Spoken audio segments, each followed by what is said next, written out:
Education will get a boost in funding for several years after Governor Tony Evers signed off on a 2-year spending plan.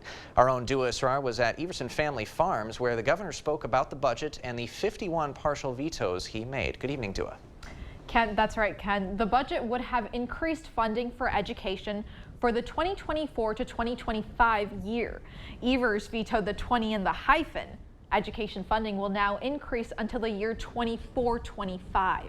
Evers also vetoed proposed tax cuts for states' top 2 income tax brackets in the nearly $100 billion state budget. The governor kept tax cuts for the bottom 2 tax brackets.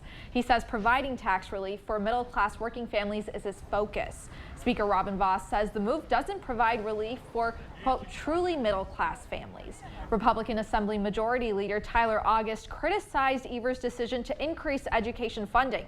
In a statement, Representative August claims Evers broke deals with the legislature. Governor Evers says the only deals on the table were about shared revenue.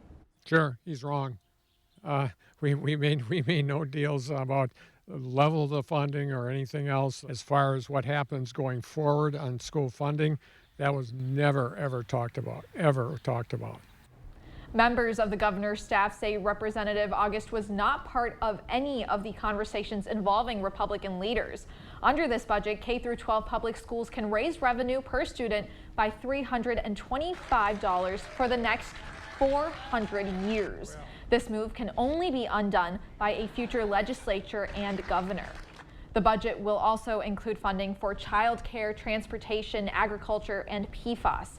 Evers says even though the budget has passed, he called it imperfect and incomplete. Ken? All right, Dua, thanks very much. There's still over $3 billion left in the state's budget surplus.